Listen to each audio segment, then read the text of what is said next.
কমিটিতে নাম থাক আর না থাক, বিএনপি আমরা করি। সবচেয়ে মজার খবর হচ্ছে বাংলাদেশে যখন 5 জনকে ভোট দিয়েছে তারেক রহমান মনোনয়নের জন্য, তার মধ্যে একজন আমজাদ সাহেব। এটাকে আমাদের কম সৌভাগ্যের ব্যাপার, একটু জোরে কথা বলতে হবে। আমরা হতাশ হয়ে গেছিলাম যে মসজিদ ভাইয়ের মতো লোক হেদর বাড়িতে কমিটিতে নাম লেখাতে পারেনি। আমার আব্দুল খালেক গ্রাম বিএনপি সদস্য হতে পারেনি, ভাটপাড়া এমা সালাম চৌধুরী সদস্য হতে পারেনি, আপনার জামাল ভাটপাড়া সদস্য হতে পারেনি, ইদু সদস্য হতে পারেনি, মিরপুর সদস্য হতে পারেনি। এরকম অসংখ্য সারবাটি ইউনিয়নে যারা বাবলু চেয়ারম্যানের ভক্ত ছিল, যারা আমজাদ সাহেবের ভক্ত ছিল, কারোর নাম কিন্তু কমিটিতে দেয়নি বন্ধুরা। তাহলে কি কমিটিতে নাম না দেওয়ার প্রতিফলন কি পাইছে মানুষটাকে?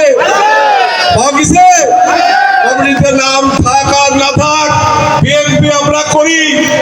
আজীবন মানুষ জানে, গাংনীর মানুষ জানে যে বিএনপি গাংনী কারা করে, কারা হরতাল করেছে, আন্দোলন করেছে, কারা জেল খেটেছে, কারা পালিয়ে বেড়েছে, গাংনীর মানুষ জানে কিনা? গাংনীর মানুষের সাথে সাথে সারা বাংলাদেশের মানুষ জানে যে গাংনী কাদের হাতে নিরাপদ, বিএনপির নিরাপদ। তাই বন্ধু আমার, বিএনপিকে নিরাপদ করার জন্য আমাদের বিএনপির ভারপ্রাপ্ত চেয়ারম্যান জনাব তারেক রহমান আমাদেরকে মনোনয়ন দিয়ে পুরস্কৃত করেছে বন্ধু আমার।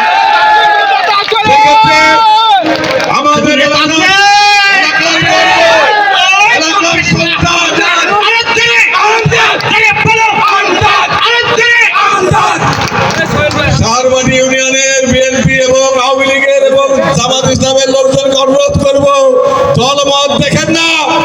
আমজাদ সাহেব সৎ নিষ্ঠাবান মানুষ, তাকে নির্বাচিত করলে সারবাটি ইউনিয়ন এবং তেঁতুলবাড়ি ইউনিয়ন সবচেয়ে বেশি উপকৃত হবে কিনা হয়? সেই ক্ষেত্রে এলাকার উন্নয়নের স্বার্থে এলাকার মানুষ